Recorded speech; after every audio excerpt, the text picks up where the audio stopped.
Hello friend, आज हम लोग बात करेंगे क्लास 10th केमिस्ट्री चैप्टर 2 जो हमारा है एसिड बेसिस एंड सॉल्ट। तो बात करें पहले एसिड की, तो acid this are the substance which have sour taste. Means ये ऐसा सब्सटेंस होता है जो टेस्ट करने पर सोर लगता है, यानी खट्टा खट्टा सा होता है।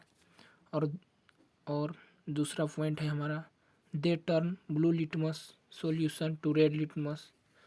मीन्स ये एसिड ब्लू लिटमस पेपर को रेड लिटमस पेपर में चेंज कर देता है। और तीसरा point, acid give H+ ion in aqueous solution. और हमारा फोर्थ पॉइंट है, the term acid has been derive from Latin word acidus which means sour. तो जो हमारा एसिड नाम है वो लैटिन वर्ड से लिया गया है, जो एसिडर इसका मतलब होता है सोर। फिर आगे हमारा पॉइंट है कुछ स्ट्रॉन्ग एसिड की। तो स्ट्रॉन्ग एसिड में आते हैं HCl, H2SO4 और HNO3 यानी hydrochloric acid, hydrogen sulphate, hydrogen nitrate. और फिर बात करें हम वीक एसिड की, तो वीक एसिड में CH3COOH, ऑक्जेलिक एसिड और लैक्टिक एसिड, ये सब वीक एसिड है यानी कमज़ोर अम्ल है। और फिर हमारा आगे है कॉन्सेंट्रेटेड एसिड। इसका डिफिनेशन देखें तो having more amount of acid plus less amount of water, यानी जहाँ पर एसिड का मात्रा बहुत ही ज़्यादा होता है और वाटर का मात्रा कम। और नेक्स्ट है हमारा डाइल्यूट एसिड, जिसमें having more amount of water, just opposite है उसका।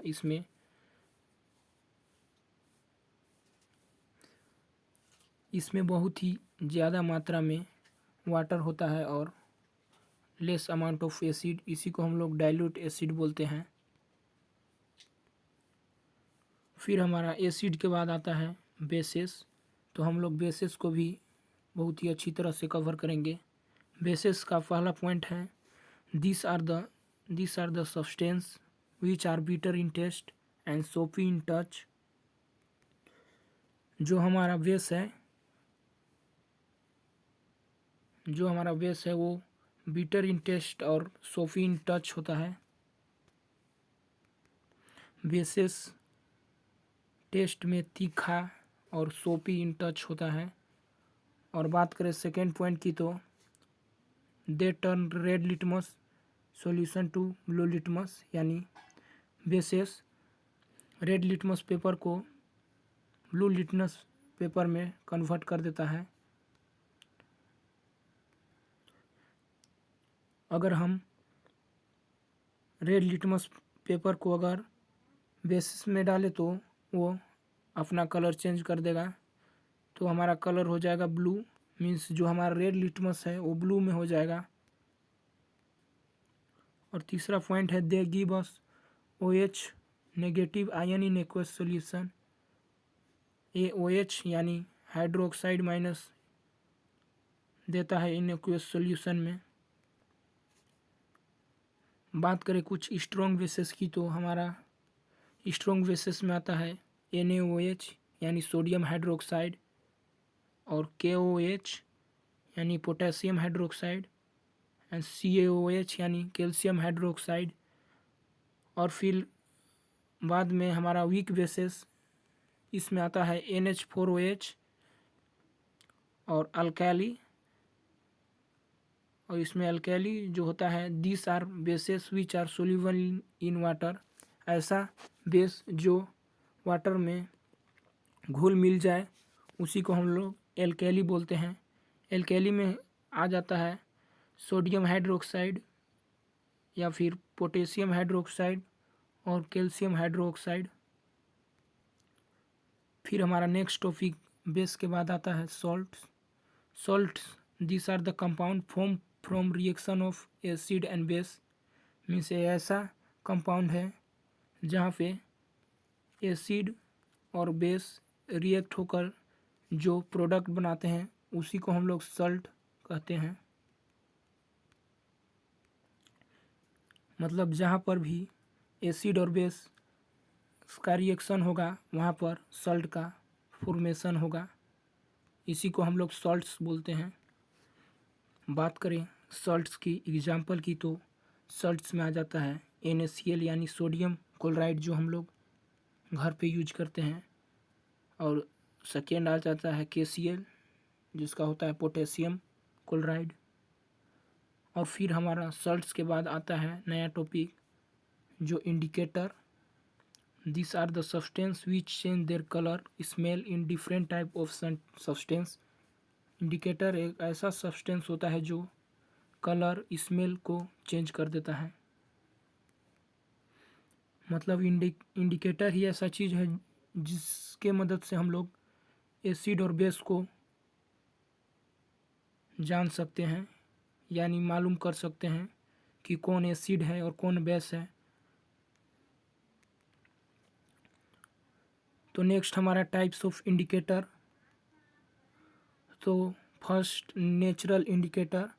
तो नेचुरल इंडिकेटर में आ जाता है found in nature in plant, जो हमारे प्राकृतिक से या पेड़ पौधे से प्राप्त हो, या फिर litmus, red cabbage, leaf extract, flower of hydrangea plant and turmeric, ये सब नेचुरल इंडिकेटर होते हैं।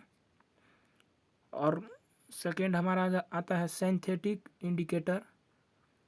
This are the chemical substance means यह केमिकल का बना होता है, जैसे मिथाइल ऑरेंज और फिनोफेथैलिन।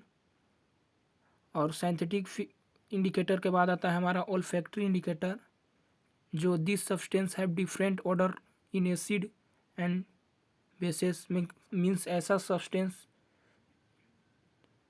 होते हैं जो order in acid and base.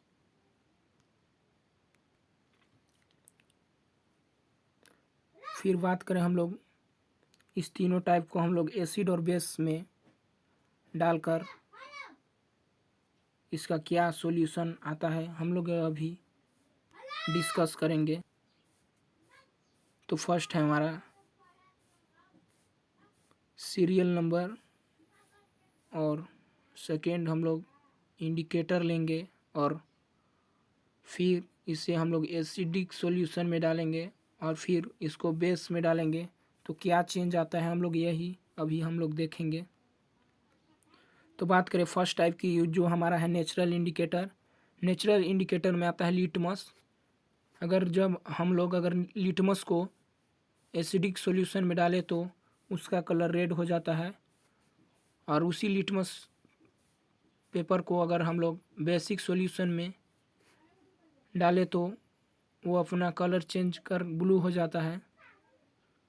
और फिर सेकेंड आता है हमारा रेड कैबेज लीफ एक्सट्रैक्ट, जिसे हम एसिडिक सॉल्यूशन में डालें तो उसका कलर रेड हो जाता है, और बेसिक सॉल्यूशन में डालें तो ग्रीन हो जाता है।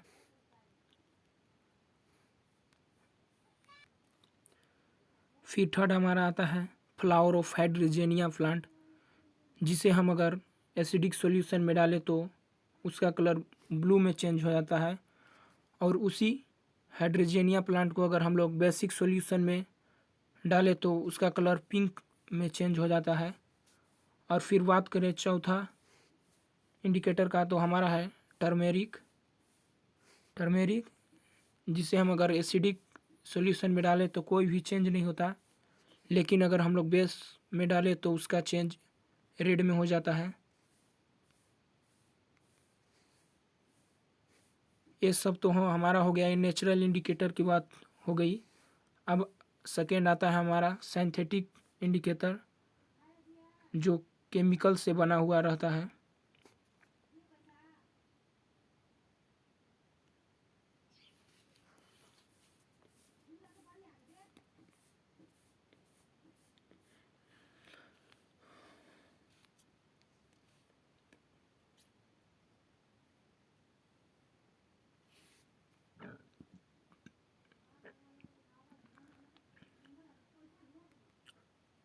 फिर सेकेंड हमारा आता है सिंथेटिक इंडिकेटर। तो फर्स्ट इंडिकेटर की बात करें तो हमारा है फिनोफेथैलिन। जब इसको हम लोग एसिडिक सॉल्यूशन में डालें तो कलरलेस हो जाता है, यानी थोड़ा कलर चेंज हो जाता है। और फिर जब हम इसको बेसिक सॉल्यूशन में डालें तो इसका कलर पिंक में हो जाता है। और फिर बात करें सेकेंड इंडिकेटर की तो हमारा है मिथाइल ऑरेंज। जब इसको हम लोग एसिडिक सॉल्यूशन में पुट करें तो वो रेड में चेंज हो जाता है। और उसी मिथाइल ऑरेंज को अगर हम लोग बेसिक सॉल्यूशन में पुट करें तो येलो में चेंज हो जाता है। ये तो हमारा हो गया सिंथेटिक इंडिकेटर का। और इसके बाद आता है हमारा ओल्फैक्टरी इंडिकेटर। ओल्फैक्टरी इंडिकेटर में हमारा आ जाता है ओनियन। अगर ओनियन को एसिडिक सॉल्यूशन में पुट करें तो कैरेक्टरिस्टिक स्मेल मीन्स थोड़ा सा उसमें से गंध आता है। और जब हम लोग ओनियन को बेसिक सॉल्यूशन में पुट करें तो नो स्मेल, यानी कोई भी गंध नहीं आता है। और सेकेंड इंडिकेटर होता है हमारा वेनिला इसेंस। अगर हम लोग वेनिला इसेंस को अगर एसिडिक सॉल्यूशन में पुट करें तो रिटेन स्मेल, यानी गंध बनाए रखता है। और इसको बेसिक सॉल्यूशन में पुट करें तो वहाँ पे भी नो स्मेल, यानी कोई भी गंध नहीं होता। और थर्ड इंडिकेटर है क्लोव ऑयल, जिसे हम लोग एसिडिक सॉल्यूशन में पुट करें तो रिटेन स्मेल, यानी गंध बनाए रखता है। और बेसिक सॉल्यूशन में पुट करें तो लॉसेस स्मेल, यानी कुछ गंध उसमें कम हो जाता है, मीन्स डिक्रीजेस स्मेल। और फिर हमारा टॉपिक आता है जो chemical property of acid and bases. इसका हम लोग कुछ केमिकल प्रॉपर्टी देखेंगे। तो रिएक्शन ऑफ मेटल विथ, तो हम लोग सबसे पहले मेटल की रिएक्शन की बात करें तो एसिड में अगर मेटल को मीन्स एसिड प्लस मेटल, अगर एसिड मेटल के साथ रिएक्ट करे तो हमारा प्रोडक्ट होता है सल्ट प्लस हाइड्रोजन गैस। और बेस की बात करें तो अगर बेस को मेटल के साथ रिएक्ट कराया जाए तो सल्ट प्लस हाइड्रोजन गैस का फॉर्मेशन होता है। एग्जाम्पल जैसे 2HCl प्लस Zn जो फॉर्म हुआ ZnCl2 प्लस H2O, यानी हाइड्रोक्लोरिक एसिड को जिंक के साथ रिएक्ट कराए तो हमारा zinc chloride plus hydrogen gas का फॉर्मेशन होता है। और फिर इधर बेसेस का एग्जांपल जैसे 2NaOH प्लस जिंक रिएक्ट होकर Na2ZnO2 प्लस H2O बना, यानी सोडियम हाइड्रोक्साइड को जिंक के साथ रिएक्ट करे तो हमारा सोडियम जिंकेट बनता है, यानी सोडियम जिंकेट का फॉर्मेशन होता है। और कुछ हमारा इम्पोर्टेंट फैक्ट यहाँ पर है, जैसे hydrogen gas release can be test by bringing burning candle near gas bubble, it burst with pop sound. जब हम हाइड्रोजन गैस के नज़दीक अगर हम लोग जलते हुए कैंडल को लाएं तो कैंडल पॉप साउंड की तरह रिएक्ट करता है, यानी हाइड्रोजन गैस जो होता है हमारा फ्लेमेबल, यानी बहुत ही जलनशील होती है। अब नेक्स्ट आता है हमारा reaction of metal carbonates and metal hydrogen carbonates with acid और बेस के क्राइटेरिया से हम लोग इसको भी देखेंगे। जैसे एसिड में acid plus metal carbonate and metal hydrogen carbonate को रिएक्ट करे तो हमारा बेस बन जाता है, जो होता है Salt plus CO2 plus H2O का फॉर्मेशन हो जाता है। सॉरी अगर हम जब एसिड प्लस मेटल कार्बोनेट को और मेटल हाइड्रोजन कार्बोनेट को रिएक्ट कराए तो हमारा Salt plus CO2 plus H2O का फॉर्मेशन होता है। और बात करें बेसेस को तो यहाँ पे है हमारा बेस का है, तो मुझे लगा कि इस साइड वाला बेस है और इस साइड वाला एसिड, तो base plus metal carbonate and metal hydrogen carbonate को रिएक्ट करे तो हम लोग का कोई रिएक्शन नहीं होता। तो एग्जाम्पल से हम लोग समझे तो एग्जाम्पल हमारा है HCl प्लस Na2CO3 रिएक्ट होकर बना NaCl plus CO2 plus H2O यानी हाइड्रोक्लोरिक एसिड को अगर हम लोग सोडियम कार्बोनेट से रिएक्ट करें तो हमारा जो नया प्रोडक्ट बनता है वो हमारा होता है सोडियम क्लोराइड प्लस CO2 यानी कार्बन डाइऑक्साइड प्लस वाटर।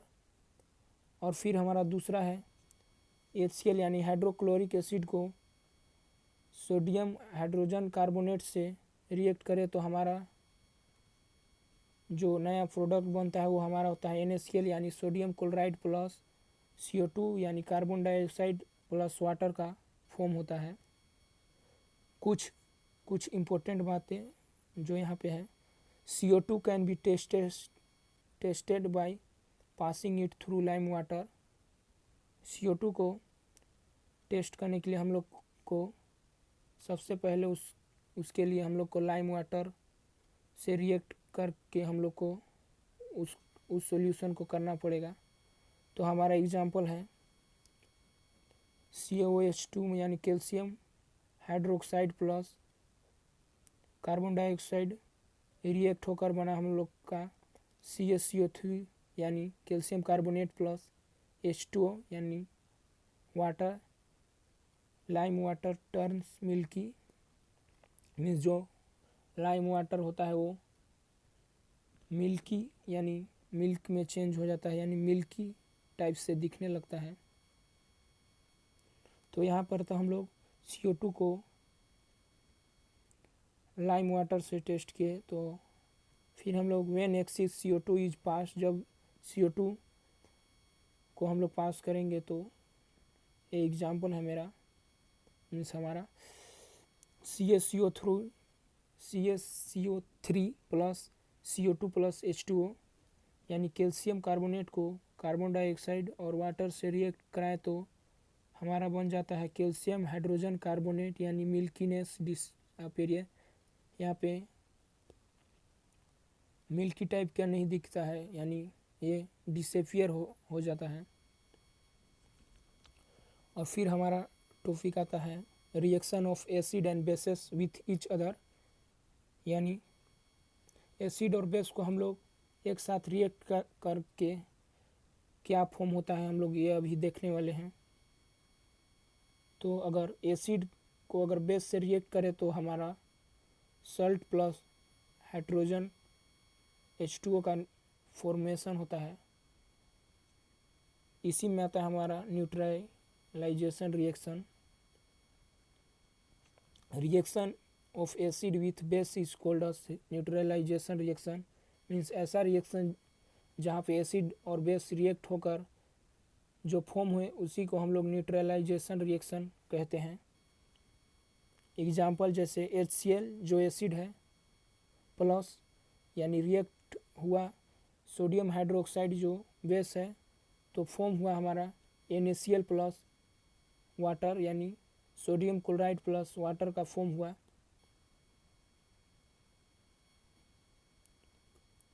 और हमारा इफ में है,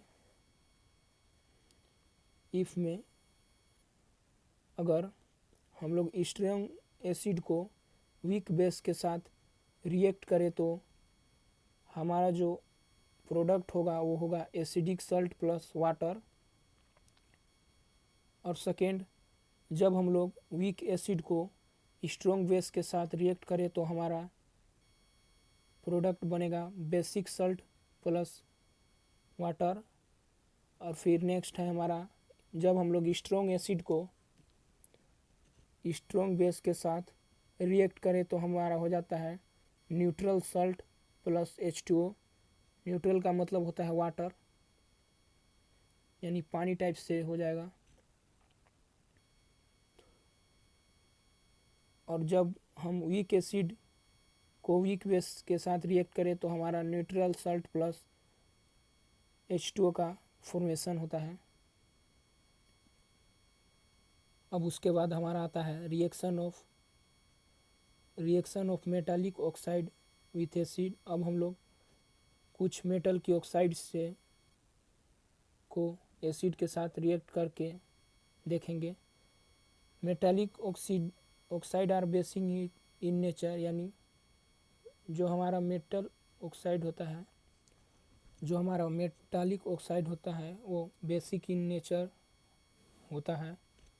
एग्जाम्पल की बात करें तो हमारा CaO यानी calcium oxide, magnesium oxide are basic oxide, ये सब बेसिक ऑक्साइड हैं।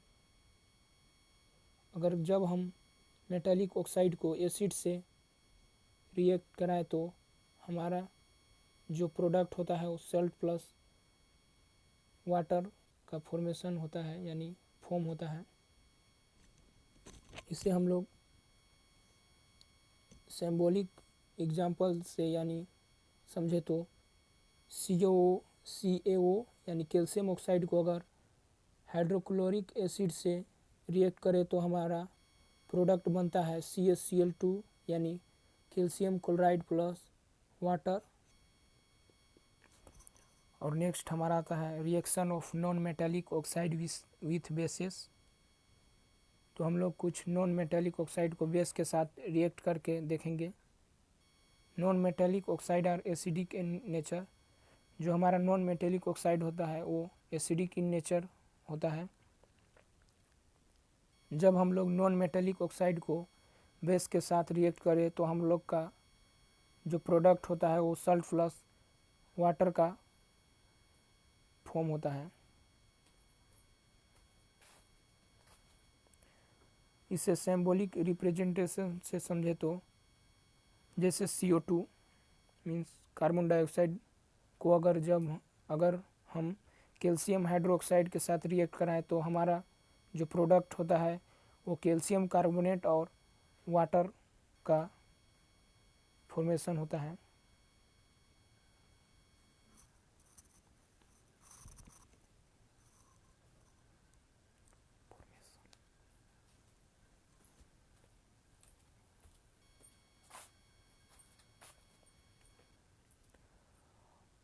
और हमारा है एक रिएक्शन ऑफ एसिड।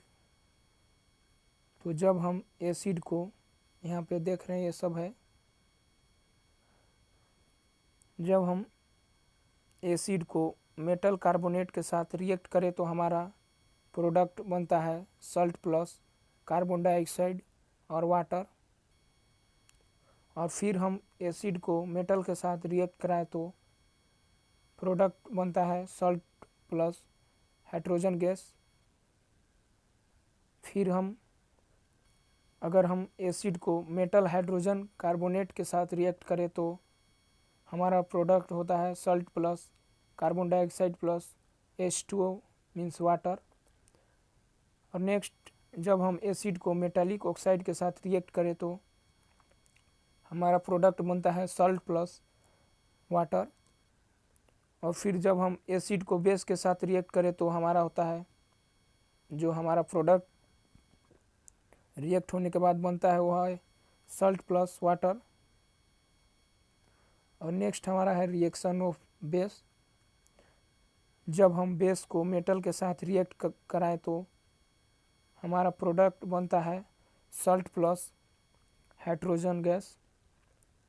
नेक्स्ट जब हम बेस को मेटल कार्बोनेट के साथ रिएक्ट करें तो वहाँ पे कोई रिएक्शन नहीं होता। फिर बेस को अगर मेटल हाइड्रोजन कार्बोनेट के साथ रिएक्ट कराएं तो प्रोडक्ट में भी नो रिएक्शन होता है, यानी कोई रिएक्शन नहीं होता। फिर हम अगर बेस को एसिड के साथ रिएक्ट करें तो हमारा जो प्रोडक्ट होता है सॉल्ट प्लस वाटर का फॉर्म होता है। और जो लास्ट है हमारा अगर बेस को नॉन मेटेलिक ऑक्साइड के साथ रिएक्ट करे तो हमारा सॉल्ट प्लस वाटर का फॉर्मेशन होता है। और फिर हमारा नेक्स्ट है वाई, इसको इधर कर लेते हैं। Why do all acid and bases have in common, means क्यों एसिड और बेस कॉमन रहता है कुछ कंडीशन में। तो हमारा पहला पॉइंट है all acid have H plus ion, means acid का हाइड्रोजन प्लस आयन कॉमन होता है। और सेकेंड पॉइंट है acid produce H plus ion in solution which are responsible for their acidic property.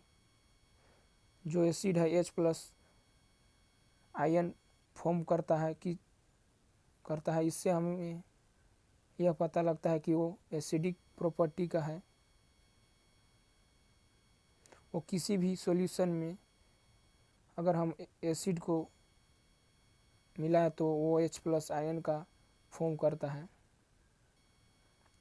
और फिर नेक्स्ट हमारा है तीसरा point all bases have OH minus, means hydroxyl ion in common, means सारे बेस हाइड्रोक्साइड माइनस आयन रहता है उसमें। मतलब इसी डिफिनेशन से समझे तो हम लोग का bases produce OH minus ion in solution which are responsible for their basic properties. जो बेस होता है वो OH माइनस आयन प्रोड्यूस करता है किसी भी सॉल्यूशन में, मीन्स जहाँ पर बेस का सॉल्यूशन रहेगा वहाँ पर OH माइनस का फॉर्मेशन होगा। तो इससे हमें यह पता लगेगा कि ये हमारा बेसिक प्रॉपर्टी है। वही यहाँ पे लिखा हुआ है, means all acid produce H plus ion और all bases produce OH minus ion. तो थैंक्स फ्रेंड, आज के लिए इतना ही। फिर हम लोग कल इसके पार्ट 2 वीडियो करेंगे जिसमें हम लोग एसिड और base in water solution, strength of acid and base, और फिर हम मीन्स बहुत ही इम्पोर्टेंट बात करेंगे। जो हमारा पार्ट 2 वीडियो आएगा उसमें हम इस चैप्टर को पूरी तरह से कवर करेंगे। तो आज के लिए इतना ही, मिलते हैं अगली वीडियो में। अगर यह वीडियो आप लोग को अच्छा लगे तो कृपया लाइक शेयर एंड सब्सक्राइब करें। Thanks, have a nice day.